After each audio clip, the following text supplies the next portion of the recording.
வணக்கம். இன்றைக்கு நம்ம டாக் வித் முத்தலிஃபில் விவாதிக்க இருக்கிற விஷயங்கள், விஜய்க்கு சம்மன், செந்தில் பாலாஜிக்கும் சம்மன் கொடுக்கப்பட்டிருக்கு. செந்தில் பாலாஜி நான் வர்றேன் அப்படிங்கிற மாதிரி சொல்லியிருக்கிறாரு. எங்கே அப்படிங்கிற விஷயமும் இருக்குது. நேற்று திருச்சி மாநாடு திமுகவுக்கு உண்மையிலே திருப்புமுனை மாநாடாக இருக்க போதா பார்க்க இருக்கிறோம். எடப்பாடியார் அவர்கள் ஏன் அமைதியாக இருக்கிறார் என்று எதிர்க்கட்சிகள் எல்லாம் பல்வேறு குற்றச்சாட்டுகள் வந்துட்டு இருக்கு. இந்த மாதிரி பல்வேறு விஷயங்கள் இருக்குது, அதை பற்றி நம்ம பேச இருக்கிறோம். அதுக்கு முன்னாடி சப்ஸ்கிரைப் பண்ணாதவங்க சப்ஸ்கிரைப் பண்ணி பாருங்கள். உங்களுடைய ஹை பட்டனை ப்ரெஸ் பண்ணுங்கள், எங்களுக்கு ரொம்ப ப்ரொமோஷனாக இருக்கும்.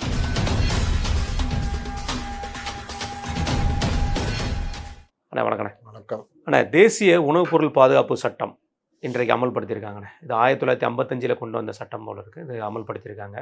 என்னுடைய வாழ்க்கையில் இதை தான் நான் ஃபஸ்ட் டைம் அந்த இதை பார்க்குறேன். உணவகங்களுக்கு உள்ள சிலிண்டருக்கு இனிமேல் கொடுக்காம பொதுமக்களுக்கு சிலிண்டர் கொடுக்கணும் அப்படிங்கிற விஷயத்தை சொல்லியிருக்காங்க. ஏன்னா சிலிண்டர் தட்டுப்பாடு நிலவுது இந்தியா முழுவதும். ஏன் உலகம் முழுவதுமே பல்வேறு இடங்கள் அந்த பிரச்சனைகள் வந்துட்டுருக்கு. அது இந்தியா முழுவதும் வந்திருக்கனால நேற்று பெங்களூர், டெல்லி, உத்தரப்பிரதேஷ்லாம் பாதிக்கப்பட்டது. இன்றைக்கு தமிழகத்துலேயும் பாதிப்பு வந்திருக்கு. மத்திய அரசும் இந்த சட்டத்தை அமல்படுத்தியிருக்காங்க. எப்படி பார்க்குறீங்க? நீங்கள் சொன்னீங்க உங்களுக்கு மட்டும் அந்த இது உங்கள் வாழ்க்கையில் இப்போ தான் பார்க்குறீங்க. தேசிய உணவுப் பொருள் பாதுகாப்பு சட்டன்றது எல்லாத்துக்குமானது. அரிசி பஞ்சம் அந்த மாதிரி இதில் அந்த மாதிரி நேரம் இல்லை, ஏதாவது பொருட்கள் ரொம்ப விலையேறும் போது பதுக்கிறது, பதுக்கலை தடுக்கிறதுக்கான இது, அந்த மாதிரி விஷயங்கள்லாம் இது 65 வந்துருக்குது, 75, 79 நினைக்கிறேன். அந்த மாதிரி பல காலகட்டங்கள். இப்போ சிலிண்டர் வணிக பயன்பாட்டுக்கான சிலிண்டர்ன்றது கொஞ்சம் பெருசாக இருக்கும். ஆமாம். நம்மளுக்கு வீட்டுக்கான சிலிண்டர்ன்றது சின்னதாக இருக்கும். நம்ம எல்லோருமே அதிக அளவில் இப்போ எல்லாரும் கேஸ் பயன்பாடுன்றது, எல்பிஜி பயன்பாடுன்றது இல்லாமல் இருக்க முடியாது. தண்ணி குடிக்காமல் எப்படி இருக்க முடியாதோ அந்த மாதிரி சின்ன சின்ன உணவகங்கள் இதெல்லாம் கூட வணிக பயன்பாடு சிலிண்டரில் பயன்படுத்த ஆரம்பிச்சிட்டாங்க. முன்னெல்லாம் பம்பு ஸ்டவ் இந்த மாதிரி வச்சு யூஸ் பண்ணிகிட்டு இருப்பாங்க. இப்போ எல்லாருமே கேஸுக்கு மாறிட்டாங்க. அப்போது இந்த வாருடைய பாதிப்பு ஏற்கனவே நீங்கள் சொன்னீங்கல்ல, நம்ம முதல்ல எல்பிஜி பாதிப்பு வரும் அப்படின்னு. ஏன்னா அது நேரடியாக குவைத்து கட்டார்லேருந்து வருது. அவங்க மூணு அன்றைக்கே நமக்கு தெரிஞ்சிருச்சு இது பாதுகாப்பு கண்டிப்பாக பாதிப்பு வரதான் போகுது அப்படின்னு. அது மிகப்பெரிய லெவலில் இப்போ விஸ்வரூபம் எடுக்கிற அளவுக்கு பாதிப்பு வந்திருக்கு. நமக்கு மட்டும் இல்லை, சைனா லெவலில் எல்லாருக்குமே அந்த பாதிப்பு இருக்க தான் செய்யுது. உலக அளவில் அந்த பாதிப்பு இருக்குது. இது எப்போ சரி செய்ய போகிறாங்கன்னு தெரியல. ஈரான் நேற்று கூட குவைத் மேலே அந்த அட்டாக் பண்ணியிருக்காங்க. இப்போ இந்த வார ஆரம்பிக்க முன்னாடியே இவ்வளோ பிரச்சனை வரும்ன்றது இந்த ட்ரம்புக்கு தெரியுமா தெரியாதா? கண்டிப்பாக தெரியும். அப்புறம் ஏன் இந்த மாதிரி ஒரு எவ்வளோ பெரிய பொருளாதார நெருக்கடி, எவ்வளோ பெரிய சிக்கல்கள் இருக்குது. ஏன் ஈரான் ரொம்ப ரொம்ப முக்கியம்னா ஹார்மோஸ் ரொம்ப முக்கியம். இவன் அதை கையில் எடுக்கிறதுக்காக அந்த மாதிரி பண்ணுறாங்களா என்னங்கிறது தெரியல. இதில் இருக்கக்கூடிய ஜியோ பாலிட்டிக்ஸ் தான் நமக்கு தெரியுது. இதில் இப்போ மக்கள் பாதிக்கப்படும் போது ஒன்றுனா பாதிக்கப்படும் போது தான் இதோட ஜியோ பாலிட்டிக்ஸ் என்னன்னு தெரியும். ஆனால் யாராலையுமே குரல் கொடுக்க முடியாத இடத்துல அமெரிக்கா எடுக்கிற முடிவு அப்படி இருக்குது. ஏன்னா யாரோட முடிவும் கேட்குற மாதிரி இல்லை. நேற்று புட்டின் அவர்கள் 1 மணி நேரம் பேசியிருக்காருன்னு. அதோட விளைவு தான் இன்றைக்கி அவர் ப்ரெஸ் மீட்டில் கொடுக்கும்போது போர் நிறுத்தத்திற்கு போர் சீக்கிரம் முடிஞ்சிடும் அப்படிங்கிற மாதிரி, போர் நிறுத்தங்கிற வார்த்தையை பயன்படுத்தலை. போர் மிக விரைவில் முடிய மாதிரி நிலைமையில தான் இருக்குது, நாங்கள் எல்லாத்தையும் அழிச்சிட்டோம் அப்படிங்கிற வார்த்தையை சொல்லியிருக்காரு. ஈரான் ஒத்துக்க மாட்டேங்கிறாங்க. ஈரான் ஒத்துக்கிடவே இல்லை. நீ ஹார்மோஸ்குள்ளே பாரு, நான் உனக்கு அடிச்சு காமிக்கிறேன்னு ஈரான் சொல்கிறான். அவன் சொல்கிறான் கப்பலை நான் போகிறதுக்கு கப்பல்களுக்கு நான் பாதுகாப்பு கொடுக்குறேன். ஆமாம். ஃப்ரான்ஸும் இன்னைக்கு சொல்லிட்டாரு, மேக்ரோன்னு சொல்லிட்டாரு, நாங்கள் உங்களுடைய எங்கள் கப்பலுக்கு வாங்க, நாங்கள் ஃபுல் பாதுகாப்பு நாங்களும் கொடுக்கோம் அப்படிங்கிற மாதிரி சொல்லியிருக்காங்க. இது எங்கே போய் முடிய போகுதுன்னு தெரியல. நேட்டோ கண்ட்ரிஸ் இதில் இறங்குற மாதிரி தான் வருது. ஆமாம் இருக்காங்க. ஃப்ரான்ஸ் இறங்கியிருக்காங்கன்னா ஜெர்மன் இறங்கியிருக்காங்க. ஏன்னா இந்த ஹார்மோஸ் ரொம்ப ரொம்ப முக்கியம். அந்த இடம் தான் கிட்டத்தட்ட ஒரு 25% சிலிண்டர், இந்த எரிவாயு சம்மந்தப்பட்டது, க்ரூட் ஆயில் இது சம்மந்தப்பட்ட டிரான்ஸோட இடங்கள். அதை மூடிட்டாலே பெரிய லெவலில் பாதிப்பு வந்துருங்கிற மாதிரி உள்ள விஷயம் தான். இப்போ நமக்கான தேவையும் ஹார்மோஸ் வழியாக தான் நமக்கு வரணும். ஆமாம், சிலிண்டர் அந்த எரிவாயு ஃபுல்லாக நமக்கு ஹார்மோஸ் வழியாக தான் வரும். ரஷ்யாவிலேருந்து வர்றது மட்டும் தானே ஆப்பிரிக்கா வழியாக வர்ற மாதிரி வரும். அதுதான் நமக்கு எல்பிஜி கொடுக்குதா? எல்பிஜி இன்னைக்கு அதுக்கு மீட்டிங் நடந்துட்டுருக்கு. யூரோப் பொருளாதார சட்டம் அங்கே அவங்க தடை அவங்க மேலே விதிக்கிற மாதிரி இருக்காங்க இந்த ரஷ்யா உக்ரைன் போகிறனால. அதனால என்ன பண்ணுறாங்க, ரஷ்யா ஒரு முடிவு எடுத்து அங்கே இருக்கிற எல்பிஜியை அவங்களுக்கு கொடுக்காம நான் இங்கே அனுப்பி விட்றேன். சரி, தடை விதிக்கலைன்னா அங்கே தடை விதிக்கலைன்னா அங்கே தான் கொடுப்பாரு. அது அவங்களோட த்ரெட்டு, அவ்வளோதான். அப்போ அது ஒரு அவர் இதுக்காக பயன்படுத்திக்கிறார், அவரோட தேவைக்கு தான். இந்தியாவுக்கு ஆயில் இது எல்பிஜி அனுப்புகிற ஏற்பாடு இல்லை. இல்லை, இந்தியாவுக்கு எல்பிஜி அனுப்புகிற அளவுக்கு அவங்கள்ட்ட அந்தளவுக்கு ப்ரொடக்ஷன் கிடையாது. இப்போது இவங்கள்ட்ட குவைத், கத்தார் நம்மள்ட்ட இருக்கிற அளவுக்கு அவங்கள்ட்ட அந்தளவுக்கு அங்கே ப்ரொடக்ஷன். ஏன்னா அவங்க யூரோப்பு அவங்களுக்கு மெயின் டீல். பக்கத்தில் பைப் மாதிரி வந்துடும், அதை போட்டு விட்டுறாங்க. இங்கே இந்தியாவுக்குன்னு அவங்க தனி ஒரு இதில் ப்ரொப்பரேட்டாக அனுப்ப வேண்டியிருக்குங்கிற கான்செப்டில் இருக்கிறதுனால அவங்க ப்ரிப்பேர் பண்ண மாட்டாங்க. த்ரெட் பண்ணுறதுக்காக தான் பயன்படுத்துகிறாங்க நம்ம இந்தியாவை. ம். ஈவன் சைனாவே அதுக்கு தான் யூஸ் பண்ணுறோம். ஏஷியா முழுவதுமே நம்ம இதை திருப்பி விட்டுறோம். இந்தியான்னு பயன்படுத்தாமல் ஏஷியாவுக்கு இதை திருப்பி விட்டுறலாம் அப்படிங்கிற மாதிரி தான் பேச்சுவார்த்தை நடந்துட்டு இருக்கு. தெரிலண்ணா இது எப்படி போய் முடிய போகுதுன்னு தெரியல. ஆனால் இதுக்கும் மத்திய அரசாங்கம் மோடி அவர்கள் பதவி விலகணும். இன்றைக்கும் பார்த்தீங்கன்னா நாடாளுமன்றம் அது முடக்கம். விலகிடலாம் நாடாளுமன்றம் முடக்கம். விலகிட்டு கேஸ் கொண்டு வர மாதிரி இவர்கள் யாரையா உட்கார வைப்போம். அவர் பேசுகிறாரு, அப்புறம் முதல்வர் பேசுகிறாரு, அதிமுக கூட்டணி அப்படி சொல்லக்கூடாது, என்டிஏ கூட்டணின்னு சொல்லணும். ஒரு கூட்டணிக்கு பேர் வைக்கிறது கூட இவங்களுக்கு வந்து எவ்வளோ ஒரு வெக்கமான அது அப்படி இப்படின்றாரு. இவர்கள் கூட்டணிக்கு என்ன பேர் இருக்கு? ஐஎன்டிஏ கூட்டணின்னு ஐஎன்டிஏ கூட்டணி வச்சுக்கிறாங்க. ஐஎன்டிஏ கூட்டணியா சமூக நீதி கூட்டணியா? அது கரெக்ட் தானே, சமூக நீதி கூட்டணி தான். இவங்க கூட்டணிக்கு பேர் இன்னை வரைக்கும் யாராவது சொல்கிறாங்களா? எந்த பேருமே இல்லை. முன்னாடி இருந்த பேராவது நல்ல ஒரு பேர் வச்சுருந்தாங்க, இப்போ அதுவும் கிடையாது. அதுவும் இல்லாமல் போயிட்டு. ஆனால் இவர் கொஞ்சோட கூச்சனாச்சம் இல்லாமல் அங்கே பார்த்து கையை நீட்டி சொல்கிறாரு. அதனால் மோடியை பதவி விலக வச்சுட்டு இந்தியாவுக்கு கேஸ் கொண்டு வர மாதிரி யாராவது ஒரு பிரதமரை உட்கார வச்சிடலாம். இதோட தட்டுப்பாட்டோட மெயின் ஸ்ட்ரீம் என்னன்னு தெரியாமல் இன்றைக்கும் வந்து பார்த்தீங்கன்னா நாடாளுமன்றத்தை முடக்கிட்டாங்க. ஒரு நாளைக்கு 9 கோடி ரூபா செலவு நாடாளுமன்றம். அப்போ இவங்க அதை பற்றி கவலையே பட மாட்டேங்கிறான்னு நேற்று வருத்தப்பட்டிருக்காப்புல அந்த ஒரு சபாநாயகர், அந்த பொறுப்பு சபாநாயகர் ஒருத்தர். இந்த மாதிரி அநியாயம் பண்ணுறீங்களே, பட்ஜெட் கூட்டத்தொடர் தானே இவர்கள் விளக்கக்கூடிய அக்கறையை பற்றி பேசிகிட்டு இருக்கிறாங்க. கேஸ் வராதுக்கு, இங்கே வார் நடக்கிறதுக்கு இந்தியா அங்கே போய் என்ன பண்ண முடியும்? இல்லை ராகுல் காந்தி பிரதமராக இருந்தால் என்ன பண்ணுவார்? போய் ஈரான் ட்ரம்பை முறைச்சி அமைதியாரியா அப்படி ஈரான்கிட்ட வந்து நீ அமைதியாரியா, நெதன்யாகு நீ அமைதியாரின்னு அதை பண்ண முடியுமா? கேட்டுருவாங்க. முதல் வார்த்தை கேட்டுருவாங்க. அவங்க பிடிச்சி உட்கார வச்சுருவாங்க. அப்போது இது பற்றி கொஞ்சம் கூட கவலைப்படாமல் இந்த பிரச்சனையையும் அரசியலாக்கி பயன்படுத்துகிற ஏற்பாடு தான். இப்போ பாருங்கள், சேனல்கள் எல்லாம் இந்த எல்பிஜி தட்டுப்பாடை பெரிய ஒரு விஷயமா ஏன் சொல்லலை, முன்னாடி ஏன் சொல்லலை, இன்னும் இப்போ ஏன் சொல்லலைன்ற மாதிரி கொண்டு வராங்க. இது என்னன்னா, நம்ம இந்தியனோட வெப்சைட்டில், எரிபொருள் வெப்சைட்டில் கடந்த ஒரு வாரத்துக்கு முன்னாடி இவ்வளோ தான் நம்மள்ட்ட ஸ்டோரேஜ் இருக்குங்கிற இன்ஃபர்மேஷன் கொடுத்துட்டாங்க. இன்றைக்கி அது மட்டும் இல்லாமல் ஹெச்பிசிஎல் வந்து ஹிந்துஸ்தான் பெட்ரோலியம் வந்து டீசல் பெட்ரோல் விநியோகத்தை நிப்பாட்ட போகிறாங்கன்னு காலையிலே ஒரு பரபரப்பை கிளப்பி விட்டாங்க. சோசியல் மீடியாவில் பரபரப்பை கிளப்புறது யாரோ ஒருத்தர் கிளப்புறாங்கன்னா மீடியா அதோட பொறுப்பை இறந்து மாத்தியாவும் சொல்லணும், அவங்களுக்கு இப்போ கிளப்பி விட்டாங்க. கடைசியில் இப்போ ஹெச்பிசிஎல் விளக்கம் கொடுத்துட்டாங்க. சொல்கிற மாதிரி ஆத்திரங்களாக வருது மக்கள்னு விஜயகாந்த் சொல்கிற மாதிரி எல்லாம் அறகுறைங்க தான் அங்கே போய் உக்காந்துருக்கான்ற பொறுப்பு இருக்குங்கிறதே மறந்துடுறாங்கல்ல. இன்னும் பச்சையாக ரொம்ப, அதாவது 7 வயது சிறுமி பாலியல் பலாத்காரன்றத அந்த நியூஸ் தமிழ் தொலைக்காட்சி பழைய தினத்தந்தியில் போடுவாங்க. கற்பழித்தார், கதற கற்பழித்தார், அந்த ஸ்டைலில் அவனுங்க போட்டு ரொம்ப கொடூரமாக இருந்துச்சு. இவங்க வீட்டில் நடந்தால் போடுவாங்களா? நான் கேட்குறேன். ஜேர்னலிஸ்ட் எப்படி போய்கிட்டு இருக்கிறதா? பாலிமர்கிட்ட நான் போட்டி போடுவேன், அந்த மார்க்கெட் எனக்கு வேணும் அப்படின்ட்டு இது பண்ணுறது. அது குழந்தைய பற்றி, குழந்தைய சொல்கிறது ஒரு பெண்மணி வேறு. அதை பார்த்ததுலேருந்து நமக்கே ஒரு மாதிரி வெக்கப்படுற வந்து சூழ்நிலை தள்ளப்படுது. ரத்தம் வலிய ஓடி வந்த சிறுமியா, என்ன பேச்சு? ஒரு 12 வயசு பொண்ணோ 10 வயசு பொண்ணோ பார்க்குதுன்னா என்ன புரிஞ்சுக்கும்? இந்த ஜென்ரேஷன் எல்லாமே இந்த வார்த்தை வேணும். இதை நான் பல தடவை பர்சனலாகவே அவங்களெல்லாம் கூப்பிட்டு சொல்லியிருக்கேன். சொன்னால் நான் என்ன சார் பண்ணுறது, அவங்க இது பண்ண முடியும். அதுக்கு எடிட்டரே கிடையாது தெரியுமா? அதை வேறு சொல்லிட்டானுங்க. அந்த நியூஸ் தமிழ் சேனலுக்கு எடிட்டர்னு யாருமே கிடையாது சார். அவன் வருவான், ஏற்றி விட்டு போயினே இருப்பான். எடிட்டர் இருந்தால் எடிட்டர்கிட்ட சொல்லலாம். இப்போ நியூஸ் 18னா கார்த்திகை செல்வன் இருக்காரு, சார் என்ன சார் இப்படி போட்டிருக்குன்னா நான் பார்க்குறேன் பிரதர் அப்படின்வார். இல்லை வேறு யாரையாவது இன்புட் எடிட்டர் கூப்பிட்டு என்னங்க இப்படி போய்கிட்டு இருக்குது. ஒருத்தர் நியூஸ் 18ல் ஆணவ கொலை, தன் மகளை காதலித்தவரை வெட்டி சாய்த்தார் அப்படின்னு சந்தோஷமாக சொல்கிறான். எனக்கு கடுமையான கோபம். நான் கூப்பிட்டு அங்கே வேலை செய்கிற ஒருத்தரை கூப்பிட்டு என்னங்க இது, ஏங்க ஆணவ கொலைங்க, அது இப்படியே பேசுறது, ஏங்க இவனுங்க கொண்டாட்ட மண்ணில் வாய்ஸ் ஓவர் குத்துனுறான்னொன்னா, சாரி சார் அவர் மேலே பல தடவை பிரச்சனை வந்து சொல்லியாச்சு, எடிட்டர் வரைக்கும் போயிடுச்சு. இல்லை நான் வேணால் அவர் கார்த்திகேயன் செல்வன்ட்ட பேசவா, அவர்கிட்ட வேணால் சொல்லவா? இல்லை சார் நாங்கள் சொல்லிடுறோம் சார். சரின்னு விட்டுட்டேன். இது எனக்கு கூட படல, வீட்டில் பார்க்குறவங்களும் கேட்குறாங்க, என்னங்க இது சந்தோஷமாக சொல்லிக்கிட்டு இருக்கிற மாதிரி இது, கொலை நடந்தது அவ்வளோ சந்தோஷமான விஷயமா?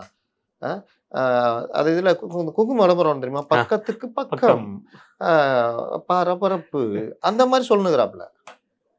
சரின்னு இது பண்ணா, அதுக்கப்புறம் தெரில. இப்போ பார்க்குறோம் நடுவுல மறுபடியும் அதே அதே டோனு, அதே ஸ்டைலு. சரி இவனுங்கள திருத்த முடியாது. எ இந்த மாரி ஏதாவது பப்ளிக்ல சொன்னா தான் உண்டு. உண்டு. இவங்களுக்கு அறிவு வரும். வேற என்ன பண்றது? இல்ல பார்க்குற மக்களுமே அத புரிஞ்சுக்கிடணும். அந்த மாரி வரும்போது மாத்திற வேண்டியது வேற இனிமே மாத்திருவாங்க. மாத்தாம எப்படி இருப்பாங்க? இது வந்து ரொம்ப தவறான செயல். எனக்கு தோன்றது என் வீட்ல இருக்கவங்களுக்கு தோணுதில்ல. கண்டிப்பா அதுதான். என்னங்க இது? ஒரு கொலை நடந்திருக்குது. அதாவது மகள காதலிச்ச உடனே ஆணவ கொலை பண்ணியிருக்கான். அத சந்தோஷமா சொல்றான்னா என்னங்க மனநிலை இது? அது ஒரு பக்கம் நீங்க சொன்ன மாரி இந்த குழந்தை விஷயத்துல நம்ம என்னன்னு எடுத்துக்கிறது? அத என்ன எப்படி என்ன என்ன ரத்தம் வழிய வழிய ஓடி வந்த சிறுமி? அதுல என்ன? என்னென்ன பெரிய பேச்சுவி நேத்து கூட வந்திருக்கும்? யாரோ போட்டிருக்காங்க. சுமன் ஸ்ரீராமன் யாரோ பதிவு பண்ணியிருக்காங்க. இந்த அளவு தரங்கெட்டு போய்க்கிட்டு இருக்கிறாங்க அப்படின்னு. ஒரு செய்திய பதிவு போட்டு முன்ன தான் அந்த இதெல்லாம் போட்டிருந்தானுங்க. அதுக்கப்புறம் அது ஓரளவு கொஞ்சம் அந்த மற்ற இந்த இந்த யுனிசெஃப் இந்த மாரிலாம் கூப்பிட்டு வகுப்பு எடுத்து கொஞ்சம் சரி பண்ணாங்க. இல்லாட்டி சிறுமி கதற கதற கற்பழிப்பு. கற்பழிப்பு. இன்னும் போட்டுன்னுருக்கான் அந்த பத்திரிக்கை. ம். அவன் யார் வேணா உலகமே மாறிக்கும். நான் இப்படி தான் போடுவேன்னு போட்டுன்னுருக்கான். அவன ஒண்ணும் பண்ண முடியாது. சில ஜென்மங்கள் என்ன பண்ண முடியும்? ஒண்ணும் பண்ண முடியாது. கான்டாக்ட் டிஸார்டர்ன்னு சொல்லிட்டு இப்ப தான் பேசியிருந்தேன் சைக்காலஜில. கான்டாக்ட் டிஸார்டர் எல்லாருக்குமே இருக்கும். அது பெர்சன்டேஜ் கூடும் குறையும். இவனுங்க எல்லாம் கான்டாக்ட் டிஸார்டர்ல வருவானுங்க. ஏன்னா சமூகத்த பத்தி கவலைப்படாம சிக்னல் இருக்குல்ல. எல்லாரும் நிக்கும்போது யார் என்னன்னு தாண்டி போறான்ல, அவன் கான்டாக்ட் டிஸார்டர். ம். அன்னைக்கு நல்ல வேகமா வந்துகிட்டு இருக்கிறான். நடு ரோட்ல அப்படி நிக்கிறான். இப்படி நிக்கிறான். ஏன் நமக்கு இந்த ஆட்டோலாம் ஓட்டி ஒரு 100 மீட்டருக்கு அந்தாண்ட ஒரு மைண்ட் செட் ஓடிக்கிட்டே இருக்கும். ம். முன்னாடி போறவன் தப்பா போனான்னா மைண்ட் ஓடும். சரியில்லையே! இவன் எப்போனா ரைட் வருவான், ரைட் லெஃப்ட் வருவான் வருவான். அப்படின்னு. அதுக்கேத்த மாரி நம்ம ஓட்டுவோம். அது ஒரு புத்தி வந்துடுச்சு அது. அதனால எனக்கு வரும்போதே பார்த்துட்டேன் நானு. அவன் வந்து அத அட்வான்டேஜா எடுத்துட்டு போறான். கூட ஒரு பொண்ணு. சரி நான் பார்க்கல. நான் வந்த வேகத்துக்கு நான் பார்க்கல. இடிச்சேன்னா காலு, கை, தொடை எலும்பு ஏதாவது உடைஞ்சு போச்சு. உனக்கு நீ அலட்சியத்துக்கு நீ அனுபவிக்கிற. ஆமா. நான் ஏன் அனுபவிக்கணும்? அனுபவிக்கணும். இன்னைக்கு இந்த மாரி கான்டாக்ட் டிஸார்டர் பார்ட்டிங்க எல்லா இடத்துலயும் இருக்கான். ஊடகங்கள்லயும் இருக்கான். 2வது அறியாமை. அறியாமையினால அந்த இடத்துக்கு வந்து உட்காந்துடுறான். சம்பாதிக்கணும் உட்காந்துடுறான். அதுக்கப்புறம் தன்னை அந்த இடத்துக்கு ஏத்த மாரி வளர்த்துக்கணும்னு நினைக்கணும். அது நினைக்க மாட்டேங்கிறான். அப்ப நினைக்கலன்னா, அவன் நியூஸ் எண்ணி குடுக்கணும். உடனே குடுக்கணும். இன்னொன்னு எல்லாருக்குமே லாப வெறி இருக்குது. ம். இந்த நியூஸு நீ இருக்கிற உன்னால என்ன வருமானம்? நீ போட்ட செய்தியில ரெவென்யூ இவ்வளோ தான் வந்திருக்கு. அப்படி பார்க்குறானுங்க.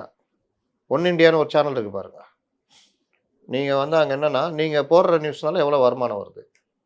நீங்க எப்படி இது பண்றீங்கன்னா, அதுக்கு அடுத்து அவர் என்ன பண்ணுவாரு? படிக்க வைக்கிறதுக்காக ஏதாவது பண்ணுவாரு.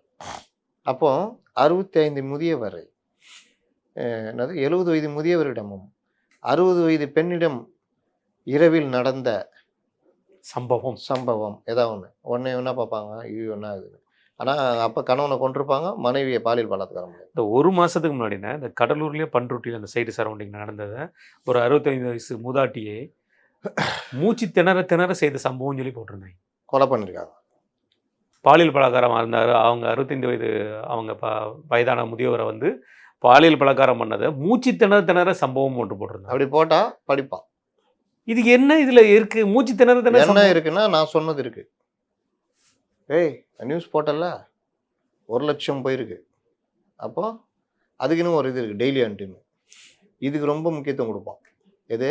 இந்த கதற மாதிரி. கதற அது இது. செய்தி புனல்னு ஒரு இது இருக்கு. ஆமாப்பா. இதுக்குன்னே இந்த மாரி தலைப்பு போடுறதுக்குன்னு. இதுக்குன்னே சில பேர் இருக்கான். அவன் எங்க மாறுனாலும், அவன் வந்து போன இடத்துல கண்டுபிடிச்சிடலாம். ஓ! இவன் அங்க வேலை செய்றான் போல. அந்த அளவுக்கு. அப்போ இதுல தான் இந்த இது. இதை கவனித்தீர்களா? இறங்கினவுடன் செய்த அந்த சம்பவம். நெகிழ்ந்து போன இது எல்லாமே டெம்ப்ளேட்டு. எவனோ ஒருத்தன் ஆரம்பிச்சது. இப்ப எல்லாருமே அது.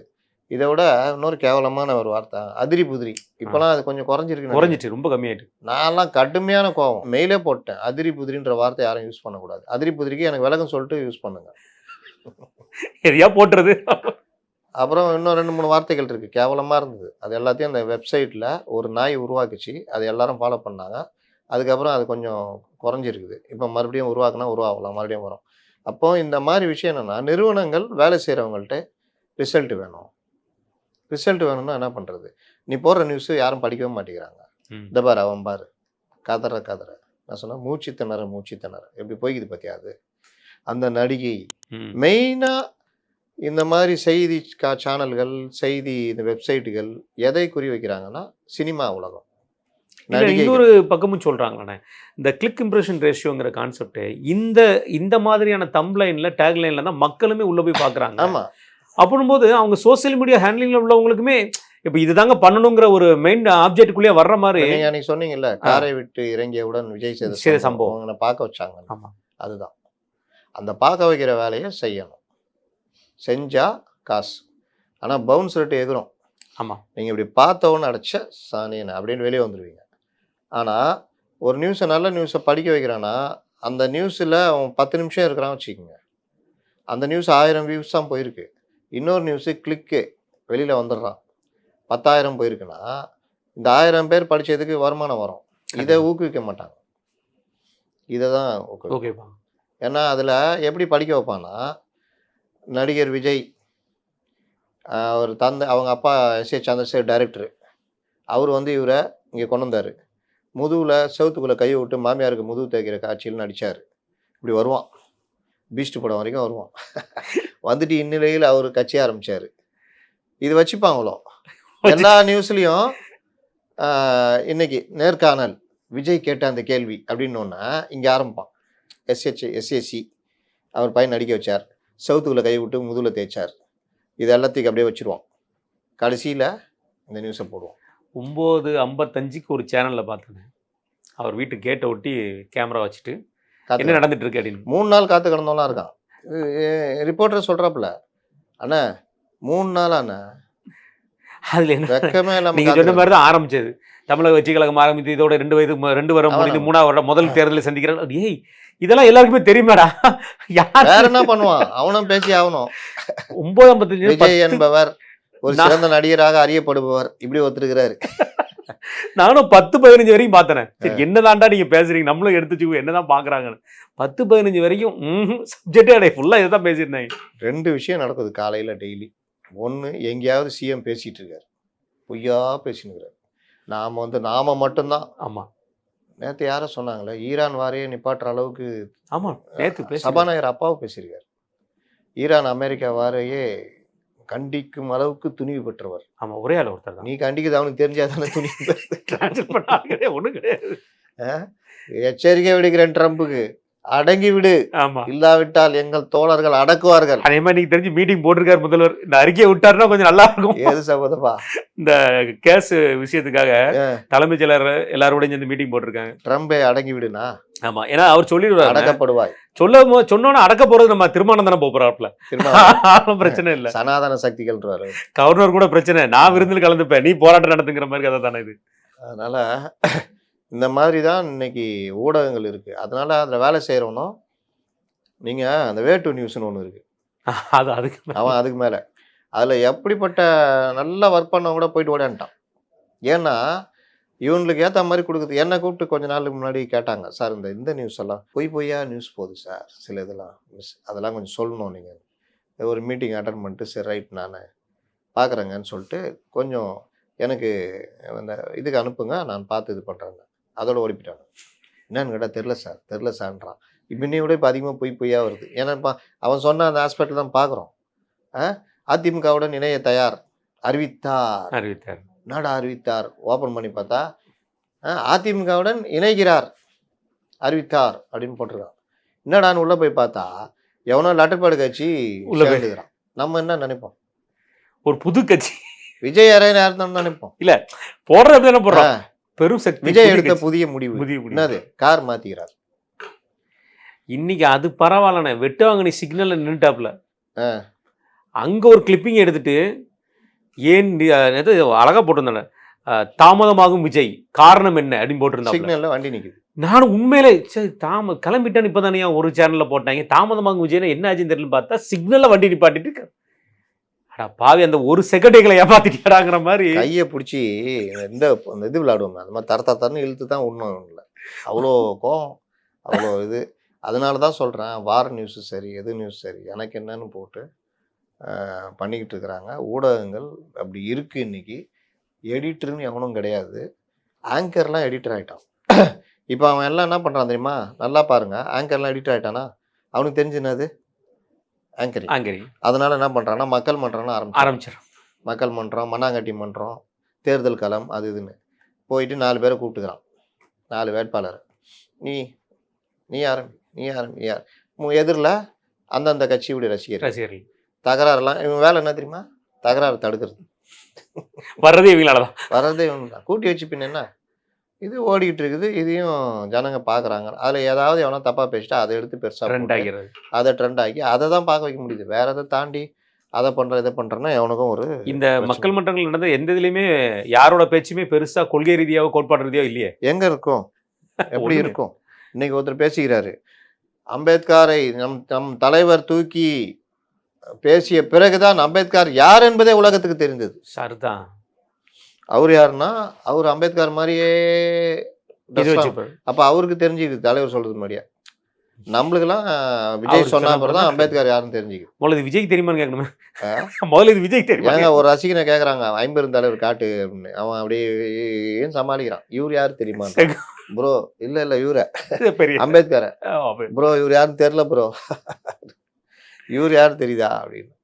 யார பக்கத்துல இன்னொருத்தர் யாரு வீரநங்கை வேலுநாச்சி தெரியல ப்ரோ. ப்ரோ இவரை கேளுங்க ப்ரோன்றான். யார விஜய். அவ்வளோதான். என்ன சொல்கிறது, அதுக்கு மேலே நம்ம வேறு எதுவும் சொல்கிறதுக்கு இல்லை. இவர்களை தான் அரசியல் படுத்தணும். ஆனால் அரசியல் படுத்துறதுக்கான எந்த ஏற்பாடும் இல்லை.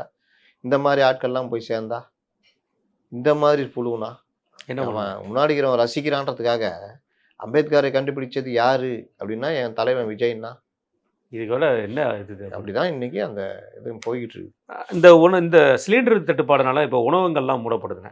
நம்ம பெங்களூரில் நேற்று இன்னைக்கு காலையிலேருந்து பெங்களூரில் பல உணவகங்கள் மூடப்பட்டிருக்கு. இன்றைக்குமே வந்து தமிழ்நாட்டில் நம்ம வணிகர் சங்கங்கள் எல்லாருமே போய் சேர்ந்து இந்த மாதிரி உணவகங்கள் மூடப்படுற சூழ்நிலை வந்துடுச்சுன்னு சொல்லி பல உணவகங்கள் டயத்தை குறைச்சிருக்காங்க. சில இடங்களில் மூடப்படுங்கிற வார்த்தையும் சொல்லியிருக்காங்க. பொருட்களை குறைச்சிருக்காங்க. நிறைய விஷயங்கள் இது வந்து மிகப்பெரிய லெவலில் அவங்களுக்கும் எத்தனை நாள், இன்னும் 2 நாள் தாழ முடியும். அப்புறம் இதில் என்னென்ன நடக்கும்னா வாடகை, ஆமாம், ஊழியர் சம்பளம் பல பேர் அனுப்பிச்சிடுவான். இன்னைக்கு கிளம்பு அப்படின்றான். அவன் எங்கே போவான் தெரியாது. பேச்சுலர்கள் பெரும்பாலும் ஹோட்டல் நம்பி இருக்கிறவங்க இருக்காங்க. அப்புறம் அந்த தெருவோர கடைகள், ஃபாஸ்ட் ஃபுட்டு எல்லாம் முடிஞ்சது கதை. சொமேட்டோ ஸ்விக்கின்னு இதை நம்பி இருக்கிற சொமேட்டோ ஸ்விக்கி ஊழியர்கள் அவர்கள் கதை, அவர்கள் வருமானம் போயிடும். வீட்டில் சாப்பிடாம பெரும்பாலும் தங்கி இருந்து வேலை செய்கிற எல்லாருக்கும் பாதிப்பு. வீட்டில் வந்து சிலிண்டரு யூஸ் பண்ணுறவங்களும் இப்போதைக்கு பாதிப்பு இல்லை. அதுக்காக தான் இந்த உணவுப் பொருள் தடை சட்டத்தை அமல்படுத்தியிருக்காங்க. இவங்களுக்கு தான் ஃபஸ்ட்டு ப்ரியாரிட்டின்னு. ஏன்னா ஒரு குடும்பம் சாப்பிடும். இது வந்து பேச்சுலர் லைஃப் அனுபவிக்கிறவங்க கதி என்னன்னு தெரியல. எல்லோரும் இந்த எலக்ட்ரிக் ஸ்டவ் நோக்கி நகரணும். இன்றைக்கி அது பெரிய டிமாண்டாக மாறிடும் மார்க்கெட்டில். எல்லாம் போய் வாங்குவாங்கல்ல, ரேட்டை ஏற்றிடுவான், அதை பண்ணுவான் இதை பண்ணுவான். மாற்று எரிபொருளை பற்றி யோசிக்கணும் அப்படின்றது வந்து இப்போ கொஞ்சம் எல்லாரும் பேச ஆரம்பிப்பாங்க. அது ஆக்சுவலாக பேசணும். சோலார் சிஸ்டம், சோலாருக்கான அதை பற்றி கூட பேசுங்கன்னு நம்ம வாசர் கூட ஒருத்தர் கேட்டிருக்காரு. அதில் இதுவும் வரும். நமக்கான மாற்று எரிபொருளான ஒரு இதுவும் வரும். இது ஒரு பெரிய சிக்கல். இன்னைக்கு கெரசினும் கிடைக்காது. இதுன்னா அப்புறம் கெரசின் அது நின்றுவாது. அப்போ கெரசின் பயன்பாடு வேறு குறைஞ்சி போச்சு. இப்போ கெரசின் வாங்குவாங்க எல்லாரும். அது ஒரு பிரச்சனை. மெயினாக எலக்ட்ரிக்கல் இது வந்து தேவை அதிகரிக்கும், மின் பயன்பாடு இந்த மாதிரி. இந்த விவகாரம் எவ்வளோ சீக்கிரம் சரி செய்கிறார்களோ, இந்த கிறுக்கன் ட்ரம்ப்பு ஒருத்தன் மூளையில் உதிச்சதுனால நாடு எவ்வளோ கஷ்டப்படுது. நான் ஏற்கனவே ஒரு 3 மாதம் முன்னாடி போட்டேன். ஒவ்வொரு நூற்றாண்டுக்கும் ஒரு பைத்தியக்காரன் வருவான். இந்த நூற்றாண்டுக்கு இந்த பைத்தியக்காரன் வந்துக்கிறான், என்னென்ன அனுபவிக்க போகிறோமோன்னு போட்டேன். இதோ வந்துடுச்சு. ஆனால் இந்த மேற்கத்திய கலாச்சாரம், அந்த ஏடுகள் மற்றதெல்லாம் அந்த ஈரானுடைய பிரச்சனை மாதிரி காட்டுவாங்க. நான் திரும்ப இதுதான் சொல்கிறேன். ஈரான் அணுசக்தி ஒப்பந்தம் பிரச்சனையா, அதுக்கு வழி வேறு இருக்குது. ஐநா சபை இருக்குது, மற்றவர் இருக்குது. ஆனால் இவனும் அந்த ஆதிக்க வெறி பிடிச்ச இஸ்ரேலும் முடிவு பண்ணி அடித்தது இன்றைக்கி இவ்வளோ தூரம் பிரச்சனை. இந்த ஹோட்டலில் போய் சின்ன தகராறு இருக்கும். ஹீரோ வந்து போட்டு அடிப்பார். அடித்து அந்த ஹோட்டலை துவம்சமாயிடும். ஹீரோ கையாட்டி ஹீரோயினை கைப்பிடிச்சி கூட்டு போயிடுவார். இதில் மக்களுக்கு தெரிய வேண்டிய விஷயம் இன்னொரு விஷயமும் கூட. இதில் மிகப்பெரிய ஒரு அரசியல் இருக்கிறது. ஈரானில் வந்து எதுக்காக வந்து அந்த ஹார்மோஸை வந்து க்ளோஸ் பண்ணாங்க அப்படிங்கிற ஒரு விஷயத்தில் ஈரான் சைடில் சொல்லப்படக்கூடிய ஒரு விஷயம், நான் ஹார்மோஸை திறந்து வச்சுருந்தா அந்த போட்டு அடிக்க மாட்டாங்கன்னு யாராவது உத்தரவாதம் கொடுக்க முடியுமான்னு கேட்குறாங்க. அந்த போட்டு அடிக்காமல் இருப்பாங்கன்னு யாராவது உத்தரவாதம் கொடுக்க முடியும்? ஆமாம். அதுக்கு உத்தரவாதம் இருக்கா? இஸ்ரேல் எல்லா பக்கமும் அடிச்சிட்டாங்க, அமெரிக்கா எல்லா பக்கமும் அடிக்கிறாங்க. எங்களுக்கு இந்த ஹார்மோஸ் போட்டு அடிக்க மாட்டாங்கன்னு என்ன வித்தியாசம் இருக்கு? உங்களுக்காக நான் சேஃபருக்காக தான் பார்க்குறோம். 2வது அது எங்களுக்கு ஒரு கீ அப்படிங்கிற கான்செப்ட்லாம் பார்க்குறாங்க. இதில் பெரிய தப்பு ஈரான் சைட்லேயும் இருக்குது, அமெரிக்கா சைடில் இஸ்ரேல் சைடு எல்லார் சைடும் தப்பு இருக்குது.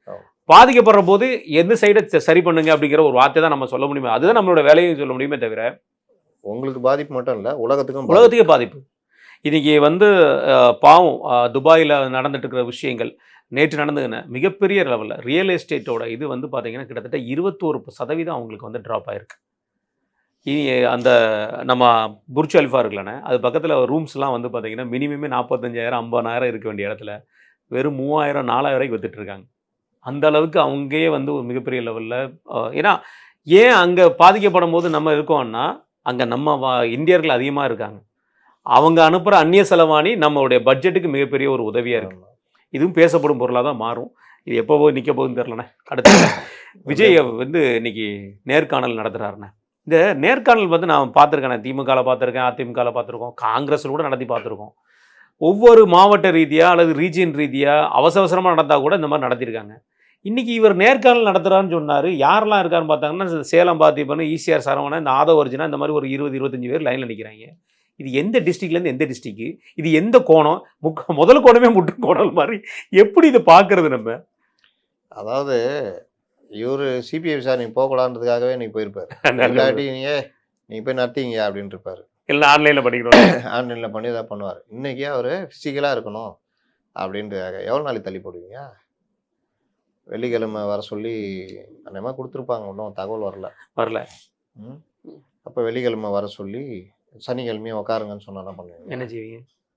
அதனால் இன்றைக்கி நேர்காணல்ன்றது கூட வேட்பாளர் நேர்காணல்னு ஒரு பக்கம் இருந்தாலும் வேறு சில விஷயங்களையும் யோசிப்பாங்க. இந்த கட்சி எனக்கு தெரிஞ்சு எத்தனை பேர் கையில் இருக்குன்றது தான் பெரிய பிரச்சனையாக இருக்குது. ஒரு பக்கம் ஜெகதீஷ் கையில் இருக்குன்றாங்க அந்த கட்சி, ஜெகதீஷ் தான் முடிவு பண்ணுறது. இன்னொரு பக்கம் இந்த ஆதவு, இந்த இதையெல்லாம் யார், அந்த விஷ்ணு ரெட்டி இவங்க கையில், இன்னொரு பக்கம் புஷி இவங்க கையில் இருக்குது. அப்போ யார் கையில் தான் கட்சி இருக்குது? இந்த அப்புறாணிங்கெல்லாம் பாவம், புதுசாக சேர்ந்துச்சு, அதெல்லாம் பாவம் அப்புறாணி. இந்த இது பாக்கெட்டில் படம் வைக்கிறதுக்கு கூட போராட வேண்டிய நிலைமை. அப்போ அந்த மாதிரி நிலைமை தான் இருக்குது. இன்னொன்று, இந்த கட்சி வந்து நீங்கள் ஒன்று கவனிச்சிங்களா? என்னண்ணே? இவங்களுக்கு தானே கட்சி. யாருண்ணே? ரசிகர்கள் அவங்க மக்கள் இயக்கத்தில் இருந்தவங்களுக்கு தான் கட்சி மாதிரி தாவைக்காக மாறி இருக்கு. விஜயும் அதே தானே கட்சி தலைவர். விஜய் காரில் நீங்கள் கட்சி கொடி கட்டி பார்த்துருக்கீங்களா? கிடையாதுண்ணே. இதை நான் பல நாள் யோசனை பண்ணி எடுத்திருக்கேன். புஷி காரில் இருந்ததே இல்லை. ஆதவ அர்ஜுனா கார்லையும் இல்லை. வேறு யார் கார்லையாவது? அண்ணன் செங்கோட்டையன் காரில் இருக்கு. அருண்ராஜ், செங்கோட்டையன் 2 பேர் காரில். ராஜ்மோகன் அது பாவம், கொடியை அவருக்கு தான் தயாரிச்சது. ஏன் உன் கட்சி கொடியை நீயே கட்ட மாட்ட, அந்த அரகனில் இருக்கிற நீ மதிக்க மாட்ட, இதே போக்கு தான் கட்சிக்குள்ளே இருக்கு. அந்த கட்சியை பற்றி கவலைப்படுறதே கிடையாது. புஷி ஒரு பக்கம் வசூல் வேட்டை நடத்திட்டு இருக்கார். நான் திரும்ப சொல்கிறேன், புஷி ரேடாருக்குள்ளே வந்துட்டாரு. நீ என்னென்ன பண்ணுற, எல்லா இதுவும் எடுத்துக்கிட்டு இருக்காங்க. அவர் நினச்சிக்கிட்டு இருக்காரு நம்ம எது பண்ணலாம். அந்த சிசிடிவி கேமரா கீழே இருந்துட்டு இந்த கடைகளில் போயிட்டு ஏதாவது பொருள் எடுத்துகிட்டு மாட்டிக்கிறாங்கல்ல, அந்த மாதிரி வைடு ரேடார் கீழே இருக்கீங்க. அது பணம் மரத்துக்கு கீழே நினச்சிக்கிட்டு இருக்கிறீங்க. குடிச்சாலும் கல்லுதல். இன்னொன்று நான் சொன்னோம் தெரியுமா, இவர்கள் எல்லோரும் தேர்தல் செலவினங்கள் பற்றி ஒரு அடிப்படை நாலேஜ் கிடையாது. அவங்க வாட்டில் ஏதாவது பண்ணிவிட்டு அது வந்து பூனை போய் தலையை உள்ளே விட்டுக்கிட்டா உலகமே மறந்துச்சுன்னு நினச்சிக்குமா. அதை தான் சொல்லுவாங்க, பூனை கண்ணை மூடினால். பூனையை விரட்டி பாருங்களேன், ஏதாவது ஒரு சோஃபா கீழே போய் பூந்துக்கும், தலையை மட்டும் உள்ளே விட்டுக்கும். அது நினச்சிக்கோ நம்ம ஒழிஞ்சிக்கிட்டு இருக்கிறோன்னு. அந்த மாதிரி இவர்கள் கரை கண்டவர்கள். ஆமாம், 2 பேரும். நீங்கள் புதுசாக வந்திருக்கீங்க, எவனையும் கூட வச்சுக்கிறது கிடையாது, இதை பற்றி தெரிஞ்சாரையும் கிட்ட சேர்க்கறது கிடையாது, எந்த நாலேஜும் கிடையாது. அப்போ இவர்கள் பண்ணுறதெல்லாம் கரெக்ட் நினைக்கிறாங்க. தேர்தல் அதிகாரிகள் எவ்வளோ பேர்கிட்ட மாட்ட போகிறாங்கப்பா. இது எல்லாம் தாண்டி நீங்கள் கரெக்டான இது பண்ணோன்னா, இப்போ என்டிஏ இந்த மாதிரி கூட்டணிக்குள்ளே போனாங்கன்னா அவன் ஓரளவுக்கு கைட் பண்ணுவான். இல்லை அதையும் மறுத்துட்டு தனியாக தான் நிற்போம் அப்படி தான் போனாங்கன்னா கைடுக்கு மேலே கைடு இருக்கும். இன்றைக்கி தினசரி நாளிதழில் வந்து ஒரு நாளிதழில் போட்டிருக்காங்கன்னா 50 சீட்டு துணை முதல்வர் பதவி தயாரா விஜய் என்டிஏ கேட்கறதா சொல்லப்படுது அப்படிங்கிற மாதிரி போட்டிருக்காங்க. சொல்லப்படுதுன்னா அதான் அதான் 50 சீட்டு துணை முதல்வர் ஜெயிச்சிட்டா அவர் இது வந்துட்டார் வச்சுக்கிங்க, மெஜாரிட்டி துணை முதல்வராக கொடுப்பாரு. ம். போயா எதிர்கட்சி தலைவரை போய் உட்காரியா போயா, அதுவும் ஆமா. கேபினெட் தான். அவனுக்கு என்ன தேவை? தேசிய கொடி போத்தின கார் தானே, கொடி வச்ச கார். நீ தான் காரில் கொடியே வச்சுக்க மாட்டியா, அப்புறம் என்ன உனக்கு? கட்சி கொடியே வச்சுக்க மாட்டேன். கொடுக்குற கார்லையும் போக மாட்டீரு. ஆமா. கவர்மெண்ட் கொடுக்குற காரில் நீங்கள் கண்டிப்பாக போக அது மாட்டீங்க. யாரும் தான் இவங்களே போக மாட்டேங்கிறாங்க. போக மாட்டீங்க. அதனால இந்த மாதிரி விஷயம்தான் நடக்கும். அதுக்கு இவர் ஒத்துக்கணும். கண்டிப்பாண்ணே. ரைட்ண்ணே. இந்த கரூர் விவகாரத்தில் ம். விஜயை நோக்கி வந்துட்டு இருந்த சம்மன் இன்னைக்கு செந்தில் பாலாஜிக்கு பக்கம் திரும்பி இருக்கு. செந்தில் பாலாஜிக்கு சம்மன் கொடுத்துருக்காங்க, வீட்லேயும் ஒட்டியிருக்காங்க. நேற்று வரைக்கும் செந்தில் பாலாஜி ஆஜராக மாட்டேன்னு சொன்னார். இன்றைக்கு வந்து ட்விட்டரில் நான் ஆஜராக தயாராக இருக்கேன், நான் ஆஜராகி அங்கே விளக்கம் கொடுக்குற தயாராக இருக்கேங்கிற வார்த்தையும் சொல்லியிருக்காரு. மார்ச் 17ஆம் தேதி அதுக்கு டேட்டு கேட்டிருக்கிறதா சொல்லப்படுது. செந்தில் பாலாஜியை நோக்கி திரும்புறதுக்கு என்ன காரணமாக இருக்கும்னு நினைக்கிறீங்க? சம்பவத்தில் சம்மந்தப்பட்ட எல்லாரும் மேலேயும் எல்லாரையும் விசாரிக்கிறாங்க. அதில் செந்தில் பாலாஜி எப்படின்னா சம்மந்தப்பட்ட செந்தில் பாலாஜி மேலே குற்றச்சாட்டு இருக்குது. ஆம்புலன்ஸ் வந்துச்சு, இவர் போனார் வந்தாருன்னு சொல்கிறாங்க. அதுக்காக கூப்பிட்றாங்க. தேர்தல் நேரம் வேறு சில விஷயங்களுக்கும் கூப்பிடுவாங்க. இதெல்லாம் என்ன கேள்வி? அதையும் சொல்லணும்ல. கூப்பிட்றதுனா அதுக்கு தான். அவர் எனக்கு தெரிஞ்சு அவர் ஏற்கனவே ஏதோ ஒரு மைண்ட் செட்டில் இருக்காருன்ற மாதிரி சொன்னாங்க. அதனால் இதெல்லாம் முதலாளித்துவ கட்சிகள் தானே. ஆமாம். அவர்களுக்கு என்ன பெரிய கொள்கை இருக்கும்? அவருக்கும் முதல்ல செந்தில் பாலாஜி கொள்கை இருக்குமா? அவர் எத்தனையோ கட்சிகள் மாறி வந்தார்.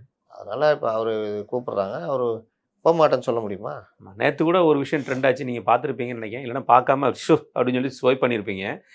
அவ்வளவு பளு வேலை பளு நடுவில், அதாவது மாநாடுக்கு முந்தின நாள் அவ்வளோ வேலை பளு நடுவில் செந்தில் பாலாஜி அவர்கள் செய்த சம்பவம் அப்படின்னு சொல்லி ஒரு வந்துச்சு. இந்த மாதிரிலாம் பார்க்க மாட்டேன். அது என்னன்னு பார்த்தீங்கன்னா, மொபைலை வச்சு மேட்ச் பார்த்துட்டு இருந்தார். அடாது மலையிலும் விடாது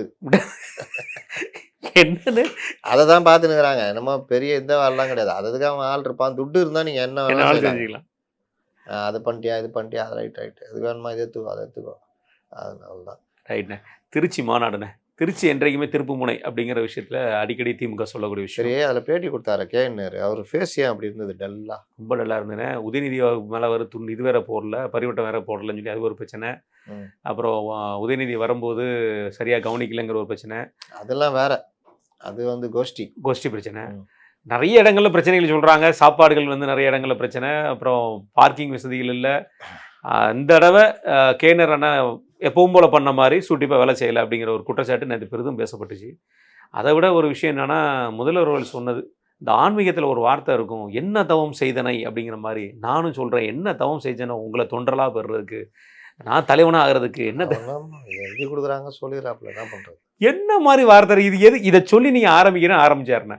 ரைட்டு, அவர் பேச ஆரம்பித்த விஷயங்களை பார்த்துட்டு இருந்தோம். ஸ்ட்ராட்டஜி டீமில் ஆன்மீகம் எவனா இருந்திருப்பான். அதான் அதிமுக ஆட்சியோட தன்னை கம்பேர் பண்ணி பேசிட்டு இருந்தாருண்ணே. அதில் குறிப்பாக சொல்ல போன விஷயங்கள் வந்து அவர் ஒவ்வொரு டிபார்ட்மெண்ட்லேயும் அவங்க செஞ்சுருக்கிற விஷயங்களை சொன்னார். அதாவது என்ன சொல்கிறாருன்னா, அதிமுக ஆட்சியில் 471 புரிந்துணர்வு ஒப்பந்தம் போட்டிருந்தாங்களாம். திமுக ஆட்சியில் 1190 புரிந்துணர்வு ஒப்பந்தமாக. இது 4 லட்சம் கோடி 4,13,000 கோடி ரூபா இது வந்து வந்திருக்கு. அதிமுக ஆட்சியில் வந்திருக்கு. இவங்க ஆட்சியில் 12 லட்சம் கோடி வந்து வந்திருக்கிறதா சொல்கிறார். இந்த புரிந்துணர்வு ஒப்பந்தங்கள், இந்த வந்த பணங்களோட ரேஷியோ வந்து பார்த்தா ஆர்பிஐலேருந்து வந்த ரேஷியோக்கும் இதுக்கும் சம்மந்தமே இல்லை. இவர் அதிமுக ஆட்சியில் 4 லட்சம் கோடி வந்ததுன்னு இப்போ சொல்கிறாரு. ஆனால் ஒவ்வொரு முறையும் போகும்போது ஒன்றும் வரலன்னு சொல்லிட்டு இருந்தார். வெறும் வெத்து பேப்பர் தான் 2021 இதே திருச்சி மாநாட்டில் பேசும்போது சொல்லியிருந்தார். இந்த முரணான பேச்சை எப்படி பார்க்குறீங்க? நான் ஒன்றை பாராட்டிக்கிறேன், நீ என்ன பாராட்டிக்கோ, அந்த கதை தான். இதை பற்றி கேட்காத அப்படின்னு. இன்னை வரைக்கும் ஒரு வெள்ளை அறிக்கையோ மற்ற விஷயங்களோ எதுவுமே கொடுக்கல. 37 லட்சம் பேருக்கு வேலை வாய்ப்புன்றது எங்கே இருக்காங்க? அந்த 37 லட்சம் பேர் எங்கே இருக்கிறார்கள் அப்படின்ற. ஒருவேளை எந்தெந்த கம்பெனிலாம் புரிந்துணர்வு ஒப்பந்தமோ அந்த கம்பெனி ஊழியர்கள்லாம் கணக்கு எடுத்துறேன் அப்படி இருக்குமோ? அப்படிதான் இருக்கும். உலகத்தில் 10 பிரான்ச் இருக்குன்னா அங்கே ஒரு 2 லட்சம் பேர் அந்த கம்பெனிக்கு வேலை செய்கிறான்னா அதை இங்கே சேர்த்துக்கோ அப்படின்னு. புரிந்துணர்வு ஒப்பந்தம் போட்ட கம்பெனியில் கூட அவ்வளோ பேருக்கு வேலை கிடைக்காது போல. இவர் 37 லட்சம் பேருக்கு வேலைக்கிறாங்க. இது ஒன்று. ரெண்டாவது, வழக்கம் போல் கல்விக்கான நிதி கொடுக்கவில்லை. ஆமாம், அந்த நிதி கொடுக்கல, இந்த நிதி ஜல்ஜீவன் நிதி கொடுக்கலையா? ஏற்கனவே நம்ம பேசிட்டோம். ஜல்ஜீவனில் உங்களை பிளாக் லிஸ்ட்டில் போட்டு வச்சுக்கிறாங்க, நீங்கள் என்னென்ன பண்ணீங்க அப்படின்னு. அப்போ இது யார் பேசணும்? நான் கேட்குறேன் திரும்ப. நேற்று இவர் சொல்லிட்டாரா? கேபி ராமலிங்கம் தானே? ஆமாம், கேபி ராமலிங்கம் சொல்லிட்டார். ஏன்னா கோயிலாக போயிட்டு தான் வேலையாக நயனேந்திரன் அவர்களை கேட்டாரா? ஆமாம், உன்னோட சீனியர் அவர் பிஜேபியில் இருக்கார். அண்ணாமலை கூட நல்லா ஒர்க் பண்ணியிருந்தவர். ஆமா. அண்ணாமலை ஸ்டைல் பார்த்தவர். இப்போ அவர் கடுப்பு இருக்குமா இருக்காதா? அதுதான் அவர் சொல்கிறாரு. ஏங்க பிரதமர் உக்காந்துக்கிட்டு டீமை போட்டுக்கிட்டு ஊர் ஊராக போய்கிட்டு இதுவாக போய்கிட்டு எங்கே போகிறோமோ அந்த விஷயத்த டீட்டெயிலாக வாங்கி அந்த மாணவர்கள் கொண்டு இறங்கி பேசி, எனக்கு தெரிஞ்சு நேரு, கலாமு, ஒரு குறிப்பிட்ட சில தலைவர்கள் மட்டும்தான் அந்த யங்ஸ்டர்ஸ் ரொம்ப இன்ட்ராக்ட் பண்ணது மோடி. அப்போ அவங்களோட இன்ட்ராக்ட் பண்ணுறது, புது புது டெக்னிக்கு பற்றி யோசிக்கிறது. நேற்று கூட நீங்கள் சொன்னீங்களே அந்த ஸ்டார்ட் அப் எவ்வளோ இது பண்ணணுமோ அதனுடைய இது அப்படின்னு. அப்போ இந்த மாதிரி விஷயங்களில் கவனம் செலுத்துறதுன்றது ஒரு நாட்டு தலைவனுக்கு வேலை. அதை பண்ணிக்கிட்டு இருக்காரு. நீங்கள் அவங்களுடைய கீழே இருக்கிறீங்க, கொஞ்சமாவது இதில் ஒரு நாலேஜை இம்ப்ரூவ் பண்ண வேணாவா? ஜல்ஜீவன் பற்றி சிஎம் பேசுகிறாரு, அதில் என்ன பிரச்சனை இருக்குதுன்னு பேச மாட்டீங்களா? கல்விக்கான நிதின்றாங்க, அதை பற்றி பேச மாட்டீங்களா? உங்கள்கிட்ட ஈஸியாக தரவு கிடைக்கும், நாங்களாவது தேடி எடுக்கணும், நீங்கள் ஈஸியாக கிடைச்சிருவோம். வராகி கேட்டால் எடுத்து கொடுக்க போகிறாங்க.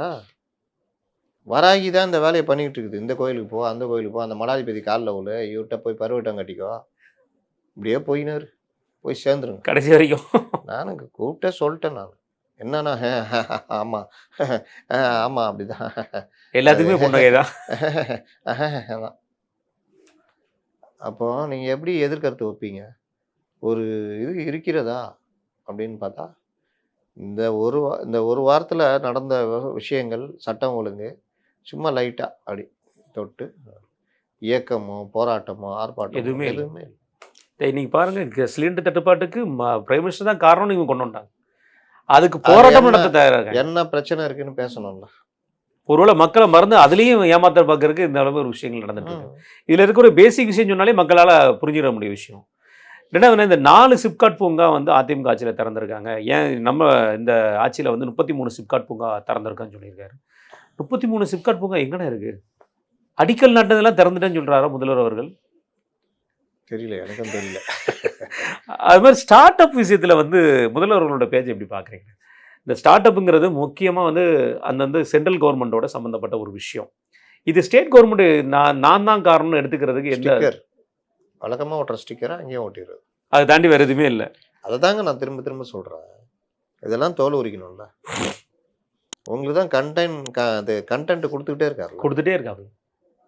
நீங்கள் எந்த உலகத்தில் இருக்கீங்க? அவர் பேசுறதையாவது கவனிக்கிறீங்களா? சிஎம் பேசுறதை கவனிக்கிறீங்களா?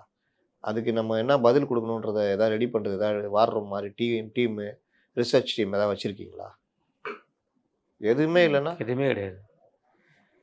இதில் ஒரு பெரிய விஷயமா பேசப்படுதுன்னு வழக்கமுள்ள மீதியெல்லாம் நம்ம பேசின விஷயத்தை ஆல்ரெடி நம்ம பேசிட்டோம். அவர் ஆனால் பேசிகிட்டே இருக்காரு, நம்ம தான் பதில் கொடுத்துட்டே இருக்கோம். நீங்கள் சொன்ன மாதிரி தேர்தல் அறிக்கையை வந்து மற்ற கட்சி மாதிரி நம்ம இல்லை, எல்லாருமே இன்ஸ்டால். அது உண்மைதான். நீங்கள் அன்புமணி கேட்டீங்கன்னா சொல்கிறோம். அதுதான் இன்ஸ்டால்மெண்ட்டில் மற்ற கட்சியெலாம் தேர்தல் அறிக்கை கொடுத்துட்ருக்கேன். நம்ம அப்படி கிடையாது. இன்ஸ்டால்மெண்ட்டில் கொடுத்ததே ஒவ்வொரு மிசைல் மாதிரி இருக்குது. சூப்பர் சானிக்கு, பேலிஸ்டிக்கு, இந்த மாதிரிலாம் இருக்குது ஒவ்வொரு மிசைலும். ஆமாம், அந்த மிசைல் அடிக்குது இல்லை, அதில் எவ்வளோ சேதாரம் அதெல்லாம் வந்து இவங்க கண்டுக்கிறது இல்லை. யார்? ஏடிஎம்கே கம்முன்னு இருக்குது. அப்படியே இவங்க அனுப்புகிற மிசைல்ஸ் வந்து லேசர் நினச்சிட்டாங்களா என்னன்னு தெரியல. இது எவ்வளோ பெரிய மிசைல் நம்ம பேசுகிறோம், ஆனால் அவங்க லேசர் மாதிரி நினச்சிட்டு உட்காந்துருக்குறாங்க என்னன்னு தெரியல. ரைட்டா, இந்த திருச்சியில் நடந்த மாநாடுனா இதுக்கு முன்னாடி பல மாநாடுகள் நடந்திருக்கு. 21 நடந்த மாநாடாகட்டும், பல மாநாடுகள் அவரும் உதாரணம் எடுத்து சொல்லியிருக்காரு. இது மக்கள் மத்தியில் ஒருத்தர் போட்டிருந்தார், இவ்வளோ மாநாடுகள் மாநில மாநாடுகள் தானே. ஆமாம், 75 89 91 வரைக்கும் மாநாடுகளே இல்லை. அதற்கு காரணம் எம்ஜிஆர் என்ற 3 எழுத்து. அதனால் இப்போ உட்காந்து கஷ்டப்பட்டு இந்த மாநாடை கூட்டி எல்லாம் பண்ணுறாங்க. அதே ராம்பாக்கு, அதே ராமா இந்த தடவை ஒரு இது சொல்லிட்டாங்க, சுட்டிக்கிட்டி மூஞ்சில் அடிக்கூடாது, அவர் போனோன்னா சைடில் போடணும் அப்படின்னு. ரெண்டாவது, அந்த ஜப்பான் கேம்லாம் ஒன்று நடக்கும் பார்த்துருக்கீங்களா? நேராக ஓடி அந்த இடத்துல நிற்பான், அது ஒன்று முடிஞ்சோன்னா அங்கே போயிட்டு இன்னொரு இடத்துல நிற்பான், அங்கே ஒரு இது மாதிரி அந்த மாதிரி ஒரு ரேம்ப் வாக்கில் கோடு போட்டு வச்சுக்கிறாங்க. அந்த ஸ்கொயருக்குள்ளே வந்து நிற்கிறாரு, இன்னொரு இடத்துல 2 ஸ்கொயர் சைடில் இருக்குது, அங்கே நின்னோன்னா முன்னாடி பின்னாடி புஷ்ஷுன்னு எரியுது. எனக்கு பார்க்கும்போது வடகொரிய அதிபர் பார்த்த மாதிரி அது. யாருக்கும் பகை இல்லை, ஆனால் டெரர் மற்றபடி சொல்லிடலாம். இருந்தாலும் முதல்வராக இருக்காரு, நம்ம சொல்ல முடியாது. இங்கே வாப்பா வாப்பான்னு கூப்பிடுவாங்க பாருங்க, அந்த மாதிரி கடத்துக்குள்ளே வந்து சரிதான். இடத்துல கொஞ்சம் ஒரு அடி முன்னாடி போயிட்டாரு. முன்னாடி போனாலும் அது ரொம்ப பெரிய விஷயம், வித்தியாசம் இல்லை. ஆனாலும் பார்க்குறாரு, டக்குன்னு 2 அடி பின்னாடி வந்துட்டு அந்த கோடுக்கு நேராக நிற்கிறமான்னு. அடுத்து இது முடிஞ்சோடனே அடுத்து கையாட்டினா அப்படி போங்க. செய்வதை கூட செயற்கையாக கட்டத்துக்குள் நிற்கிறது, அந்த 4 புஸ்வானத்துக்கு நடுவில் போய் நிற்கணும், எரியறது வந்து அவர் மேலே படக்கூடாதான். இப்போ எல்லாம் இடுப்பு கீழே. ஆமாம், போன தடவை தலையிலலாம் ஆனால் பால தடுமாறிட்டாப்புல, காலில் போய் மாட்டிக்கிச்சு. அப்படியே இப்படி இப்படின்ட்டு அப்புறம் அதை எடுத்து தூக்கி போட்டு அப்புறம் நடந்தார். அதோட சொல்லுவாங்க முட்டிக்கு மேலே காலுக்கு கீழே, கழுத்துக்கு கீழே. இல்லை இந்த தடவை வந்து இவங்க தான் செட் பண்ணியிருக்க மாதிரி தெரியுது ஆட்களை. லைனாக இந்த சைடு அதான் சொல்கிறேன், இந்த தடவை வந்து பார்த்தான் போடணும். அவர் போனோன்னே போடுறாங்க. ஆமாம், சிலது வந்து பின்னாடி வர பிஎஸ்ஓ மேலே விழுது, சில இதெல்லாம் வந்து இங்கே தான் விழுது. அப்படியே ஒரு சில பேர் போடா கொய்யால அப்படின்ட்டு தூக்கி அடிக்கிறான் நேரா. இதுல என்னென்ன இருக்கு நான் கேட்குறேன். இந்த மாதிரியான ஒரு விஜய் பண்ணிட்டார்ல, அதனால அந்த பொண்ணு இன்னைக்கு பேட்டி கொடுக்குது, ஒன்றுமே தெரியல அதுக்கு. ஆனால் இந்த விஷயத்தெல்லாம் பேசுது, எங்கள் தலைவர் பண்ணுற மாதிரி பண்ணுற. நான் ஒன்று சொன்னேன்ல, ஒருத்தன் ஓடி இந்த பூவை கொடுப்பான், பூவை பார்த்துட்டு இந்த சீன்லேயே இது இல்லையேன்னு தூக்கி போடுவார்னு. அந்த பொண்ணு அதை சொல்லுது. என்ன நீங்கள் அப்போ பாரம்பரிய ஏன் காகி பேண்ட் வெள்ளை சட்டை போட்டு போகிறாருன்னு கேட்குது அந்த பொண்ணு. ஏன் ரேம்ப் வாக் போகிறாருன்னு கேட்குது. விஜய் கேட்கலானா இவரை கேட்குது. சின்ன சின்ன பசங்க மத்தியில் இவர்கள் காப்பி அடிப்பது தெரியுது, ஆனால் சிஎம்க்கு தான் தெரியல, தெரிய மாட்டேங்குது. அவர் எல்லாமே பூசி நினச்சினுக்கிறாரு. இதில் நான் தடவை போட்டேன்ல, அப்போ வந்தானுங்க பாருங்க, ஏய் 2021 என் தலைவன் நடந்துக்கிறாங்க. அப்போ வேஷ்டி கட்டிக்கின்னு இது போட்டு அப்போ தான் அந்த புது விக்கி வச்ச டைமு போனார். ஓகே, காக்கி பேண்ட் வெள்ளை சட்டை போட்டுல நடக்கிறீங்க, டவல் எறியுது. இப்போ 2016 நம்ம அதே மாதிரி இந்தி படம் சொல்லுவான்ல, அதே மாதிரி அவன் போய் ஒரு பஜ்ஜி கடை இடிப்பான் கார் சேசிங்கில். இவனும் அதே மாதிரி பஜ்ஜி கடை அங்கே இருக்கணும், இடிக்கணும். சடங்கு மனநிலை. அதே சடங்கு மனநிலை இங்கேயும். அவன் வந்து போகும்போது 2-3 பேர் வந்து இவர் காலை வந்து உளுந்து இவரை இது பண்ணணும். எல்லாம் சரி. எப்போவாவது ஸ்டாலினுக்கு இப்படி நடந்திருக்கா நான் கேட்குறேன். கிட்ட வர மாட்டாருண்ணே. அப்புறம் எப்படி 2 பேர் வந்து உளுந்து கொடுத்துட்டு போறாங்க. நமக்கு தெரியுமா, உதவியாளர் முருகன்ட்ட கேட்டா பல கதைகளை சொல்லலாம், அடிச்சிடுவாரு. அதில் இந்த ஸ்ட்ராட்டஜி டீம் வேறு சொல்லி வைக்கும், தலைவரை செல்ஃபி கில்பி எடுத்தா பட்டுன்னு வச்சிட போறீங்க. அதுவும் அந்த காலத்துல அது கொஞ்சம் கம்மியா இருந்தது. இப்போ ரிப்பீட்டு தான், ரிப்பீட் காமிச்சிருவான், டவுன் பண்ணுவான், பாத்துக்குங்க அப்படின்னு. அப்போ 2 பேர் ஓடி வந்து விழுறான் பூச்செண்டை. அதுல ஒருத்தன் பூச்செண்டை வேற கையில குத்துறான், வாங்கிட்டு வேணா சே அப்படின்ற. அப்போ இந்த மாதிரிலாம் அடிச்சான் காப்பி என்னன்னு தெரியும்ல. அப்படியே எக்ஸாம் எழுதுவான் பார்த்துறீங்களா, சில பேர் அதில் டெக்னிக்கலாக இருப்பாங்க. இங்கே பார்த்தீங்கன்னா எழுதிட்டு இருப்பான். இந்த வரி ஒரு வரி நீங்கள் பார்க்காம எழுத முடியுமா? எழுத முடியாது, கஷ்டம். ஆனால் அடிச்சாங்க காப்பி அடிக்கணும்னு பாருங்க, எதிரில் பார்த்துட்டு இங்கே எழுதிக்கினே இருப்பான். அப்படியே இருக்கும், கரெக்டாக வரி உட்காந்துரும். அந்த மாதிரி காப்பி அடிக்கிறப்போ ஒரு அவன்கிட்ட இப்படி ஓடி இருந்துருக்குது. அது கீழே அது வரும்போது அடிச்சான் பாருங்க, அந்த பரீட்சை பேப்பரில் ஒட்டிக்கிச்சு. இவன் என்ன ஃபுல்லாக அதே மாதிரி எழுதிட்டானா, அவன் அடிச்சவனா ஒட்டிக்கிச்சுல, அவன் நினச்சிக்கிட்டான் எல்லாம் முடிஞ்சவனா அடிச்சு அந்த ஒட்டணும் போலன்னு. அப்புறம் இவன் என்னடா பேப்பரில் என்ன அப்படியே தடுமாறுறான், கிடைக்குமான்னு. அப்புறம் பார்த்து ஒரு பிடிச்சிட்டான், பிடிச்சி அடித்து அங்கே கொண்டு போய் ஒட்டிட்டு பேப்பரை மடித்து கொடுத்துருக்கான். நல்ல வேலை அதான் அடிச்சாங்க. இதை கமல் சார் சொன்ன மாதிரி தான், பழமொழி சொன்னா அனுபவிக்கணும், ஆராய கூட. அதனால ஓடி வந்து விழணும் 2 பேர் அப்படின்றது. 2 பேர் ஓடி விடுறாங்க. இது வரைக்கும் சிஎம்க்கு அப்படி நடந்ததே கிடையாது, கிட்டே வர முடியாது, போக முடியாது. ஆனா 2 பேர் அன்னைக்கு ஓடி வந்து விழுந்தானா இல்லையா? அவனை ஏதாவது பண்ணாங்களா, விசாரிச்சாங்களா? எதுவுமே இல்லை. அவரு அந்த பாதுகாப்புல இருக்காருல்ல, பிடிச்சி விசாரிப்பாங்க கண்டிப்பா. அவன் சொல்லுவான், ஏய் அந்த இது ஸ்ட்ராட்டஜி டீம் பைத்தியக்காரா. அப்படிலாம் இருந்தானே பிறந்தநாள் விழாவில் அப்படி இந்த மாதிரி பண்ணிட்டு போயிடலாமாண்ணே? அறிவாலயத்தில் நிற்க முடியுமா, பக்கத்தில் வர முடியுமா? அறிவாலயத்தில் போய் பிறந்தநாள் விழாவில் இந்த சைடு ராஜா அண்ணா நிற்பாரு, இந்த சைடு நின்றுட்டு இருப்பாங்க. 10 ரூபா 20 ரூபா என்னமோ கொடுப்பாரு, 100 ரூபா கொடுத்தாரு இந்த பொங்கலுக்கு. அது ரைட்ண்ணே. எடப்பாடியார் அவர்களை பற்றின நமக்கு தெரியும், அதிமுக பொறுத்த வரைக்கும் என்றைக்குமே வந்து முன்னாடியே வேட்பாளர்கள் அனௌன்ஸ் பண்ணலேருந்து எல்லா நடவடிக்கையுமே ஸ்பீடப் பண்ணி போயிட்டு இருக்கிறது. கூட்டணியை வச்சு ஸ்பீடப் பண்ணிட்டாங்க. இப்போ ஒரே தொகுதிகள் வந்து கன்ஃபார்ம் பண்ணாமல் இருக்குது, ஒரு பேச்சுவார்த்தை, ஒரு குற்றச்சாட்டும் போயிட்டு. உங்கள் விஜய் உயிர் என்ன வருவாருங்கிறதுக்காக வெயிட்டிங், அது மாதிரி தான் தெரியுது.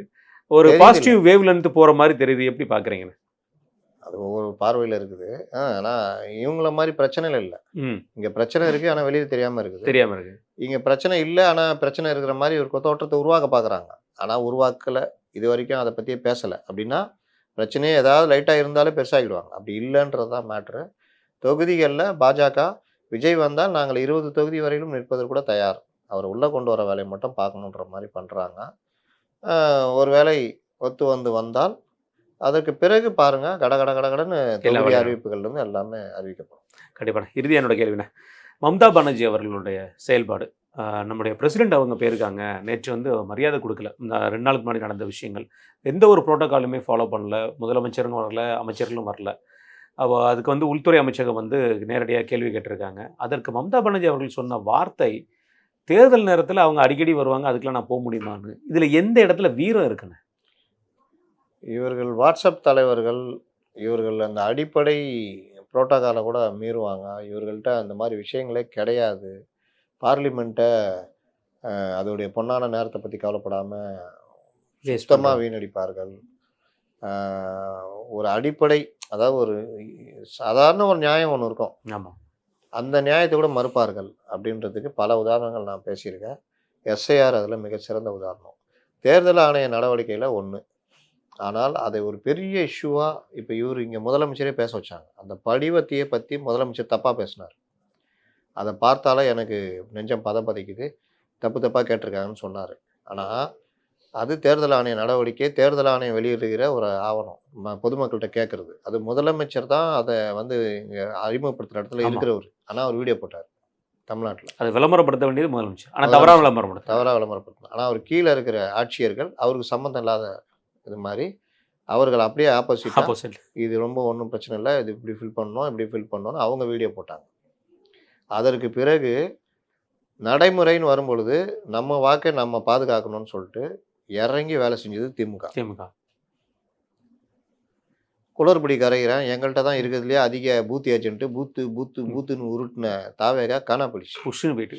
ஏடிஎம்கே வேலை செஞ்சாங்க. ஆனால் நம்பர் 1 வேலை செஞ்சது திமுக. நம்பர் 1 ஒர்க்குன்றது கவர்மெண்ட் ஸ்டாஃபுங்க இந்த ஒர்க்கை பண்ணி முடித்தாங்க. 97 லட்சம் நீக்கப்பட்டது. வாயை திறக்கல சிஎம். ஏன்னா அவருக்கு தெரியும்.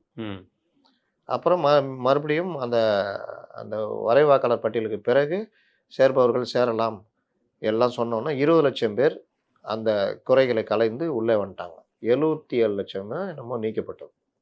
அதில் டெத்து மற்ற இதெல்லாம். இது எஸ்ஐஆர் இதில் இவர்கள் என்ன பிரச்சாரம் பண்ணாங்க? குறிப்பாக ராகுல் காந்தி ஓட் ஷோர், வாக்கு திருட்டு. நான் கூட ராகுல் காந்தி தான் ரொம்ப உன்னிப்பாக கவனித்தேன். இவர் எதை சொல்ல வர்றாரு, என்ன பிரச்சனை சொல்ல வர்றாரு, கடைசி வரைக்கும் புரியல.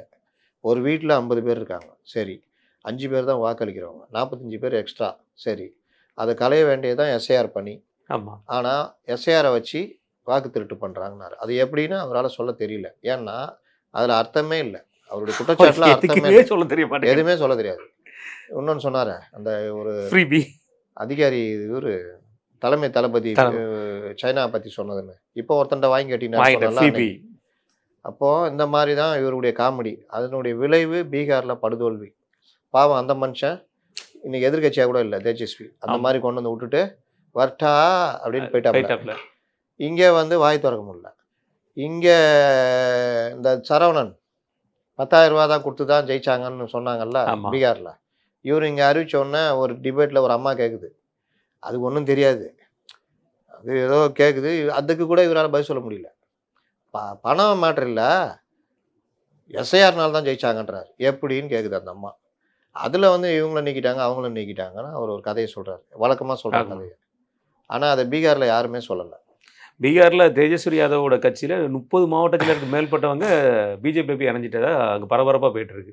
இவங்களால அந்த கட்சியை அழிக்கிற அளவுக்கு போயிட்டு. ஆமாம், ஒன்று. ரெண்டாவது இங்கே நீக்கினது அங்கே எதிர்கட்சி ஆட்களாக பார்த்து சிறுபான்மையினர் பட்டியலின மக்கள் பெண்கள்னு சொன்னாங்க. இங்கேயும் கே பாலகிருஷ்ணன் இவர் திருமாலாம் உருட்டினார். அதுக்கப்புறம் என்னாச்சு, கம்முன்னுட்டாங்க, சைலண்ட் ஆகிட்டாங்க. இதே அந்தந்த நேரத்துக்கு உருட்டு. அதுக்கப்புறம் அதில் பெருசாக பேச மாட்டாங்க. இது இப்படிலாம் சொல்லிக்கிட்டு இருக்கும்போது எதிர்கட்சி ஆளும் மாநிலங்கள் உத்தரப்பிரதேசத்தில் 2 கோடி பேர் நீக்கப்பட்டாங்க. ஆமாம், பிஜேபி அது என்ன எதிர்கட்சி ஆளுற மாநிலமா?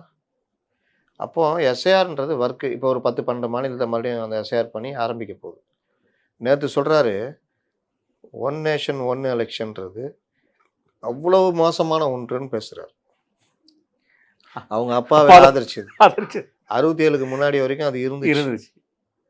அதாவது 2 செக்டாராக எலெக்ஷன் நடக்கும். ஒரு செக்டாரு பார்லிமெண்ட்டு வித் ஸ்டேட்டு, அது நெருக்கமாக இருக்க ஸ்டேட்டு. ஆமாம். இன்னொரு செக்டாரு அந்த நேரத்தில் 4-5 வருஷம் இருந்ததுனால இருக்கிற ஒரு பேஸ், 2 பேஸ் நடக்கும். இதனால செலவு மிச்சம், வாக்குறுதிகள் மிச்சம், பல விஷயங்கள். ஆனா நேத்து அவரு பேசுறாரு. இது எதுவுமே அவர்கள் பெருசா இது பண்ண மாட்டாங்க. அந்த மாதிரி தான் இந்த அம்மா அதுல உச்சத்தை அடைஞ்சவங்க. இங்க மத்தவங்கலாம் பாதிக்கு இருக்குன்னா, அது முழுக்கு இருக்கு. உச்சநீதிமன்றத்துக்கே போயிடுச்சு. கவர்மெண்ட்லாம் மாட்டிக்கின்னு போயிடுச்சு. வழக்கமா நான் சொல்லுவேன்ல, தேர்தல் கீர்தல் நெருக்கத்துல தடி விழுந்துரும். இல்ல ஜட்ஜி மண்டை நல்லா உடைஞ்சு கேட்கல. பேசுறது. சிஎம் நான் வர சொல்லலையேப்பா எங்கப்பா வந்து கேட்கலாம். நான் வருவேன்ல. அப்பதானே எங்க ஸ்டேட்ல ஏதாவது பண்ண முடியும் அப்படின்னு. இது எல்லாம் கூட ஒரு அரசியல்னு வச்சுக்கிட்டா, ஜனாதிபதி அவர் வந்து அரசியலமைப்பு சட்டத்துடைய தலைவர். முப்படைகளின் தலைவர். புரோட்டோகால் பிரகாரம் முதல்வர் தான் வரவேற்கணும். ஏன்னா அவர் அரசியலுக்கு அப்பாற்பட்டவர். ஆமா. ஒன்ஸ் ஜனாதிபதி ஆயிட்டா நீ கட்சியிலே இருக்க முடியாது. இருக்க ரிசைன் பண்ணிட்டு தான் நீ ஜனாதிபதி ஆக முடியும். அப்போ நீங்க புரோட்டோகால் பிரகாரம் நான் ஜனாதிபதியை வரவேற்கணும். நீங்க போக முடியல ஏதோ அவசரம் பண்ணினா, மாநில அமைச்சர்கள் யாராவது போகணும். அதை போகாமவும் பண்ணிட்டு அவருடைய நிகழ்ச்சியை மாத்துறாங்க. ம். அது ரொம்ப டேஞ்சர். டேஞ்சர்னா அது. ஏன்னா புரோட்டோகால் பிரகாரம் பாதுகாப்பு மிஸ் ஆகும். அதான் அது ரொம்ப முக்கியம். இவங்களை பொறுத்த வரைக்கும் அங்க ஒரு 5 லட்சம் பேர் வர்றதை தடுக்கணும் அப்படின்ற ஒரு கோபம். இத்தனைக்கும் அவர்கள் அந்த மண்ணின் மைந்தர். அவர்கள இந்த இது பண்றாங்க. அந்த ரொம்ப வருத்தப்பட்டு பேசுனாங்க. சகோதரி பண்ணிட்டாங்க. சரி பரவாயில்ல. அப்படின்ற மாதிரி தான் அவங்க எனக்கு இளைய சகோதரி தான். ரொம்ப சாஃப்டா ரொம்ப சாஃப்டா பேசிட்டு போயிட்டாங்க. ஒரு பட்டியலினத்தை சேர்ந்த ஒரு மலைவாழ் இதை சேர்ந்த ஒரு ஜனாதிபதிக்கு நீங்கள் கொடுக்குற மரியாதை இதுதானா? இதுதான் உங்கள் இந்தியா கூட்டணி சொல்லி தருகிறதா? இதே இடத்துல பிஜேபி முதலமைச்சர் பண்ணியிருந்தா என்ன நீங்க பண்ணிருப்பீங்க? என்ன பண்ணிருப்பீங்க? இவர்கள் இங்க பிரதமர் வந்தா பண்றாங்கல்ல ஆமா. இவரு. ஆனா அடிச்சு போறேன்னு அங்க நேரா போய் பிரதமரை பார்த்தாரு. பாத்துறாரு. இதுதான் கர்மான்றது. அப்போ இந்த மாதிரி விவகாரங்கள்ல ஒரு சுகம் காண்பது. இது ஒரு தவறான முன்னுதாரணத்தை உருவாக்கிக்கிட்டு அதுக்கு சப்பக்கட்டு கட்டுறது. நான் அப்படிதான் பேசுறது. தூக்கி எறியப்படுவார். தூக்கி கண்டிப்பா. எறியப்படுவார். இப்ப தேர்தல் ஆணையர் மேல இம்பீச்மெண்ட் Impeachment பண்ணுவாங்க. இந்த மாதிரி அதாவது நீ உன்னை விட நான் ஜாஸ்தி பைத்தியக்காரத்தனம் பண்ணுவேன். இங்க நீங்க இவங்களுக்கெல்லாம் இவங்க எல்லாம் சேர்ந்தா அங்க பார்லிமெண்ட்ல அந்த மத்த அம்மா மகத்துவா யார் அவங்க? யாருங்க? ஒரு எம்பி பெண் எம்பி இருக்காங்களே மொய்த்துவாவா ஆமா. இவங்களோட இன்னொருத்தர் இருந்தாரு. அவர் இப்போ என்னன்னு தெரியல. அவர் இருக்காரா இல்லையா பதவி இது போயிடுச்சான்னு ஒரு இஸ்லாமியர் ஒருத்தர் இந்த திரிணாமுல் காங்கிரஸ் இவங்க தான் அங்கே பெரிய கலாட்டா பண்ணிட்டு இருப்பாங்க. இப்போ அதெல்லாம் இங்கே இருந்து எடுத்துக்கிச்சு இந்த ஜோதிமணி இதெல்லாம். அதனால இவர்கள் அரசியல் பண்ணவில்லை. அரசியலை ஒழுங்கா பண்ணா பல விஷயங்களை சாதிக்கலாம். பார்லிமெண்ட்டை முடக்கிறது வரலது எல்லாம் நடக்கும். கண்டிப்பா. மிக்க நன்றி. உங்க நேரத்துக்கு.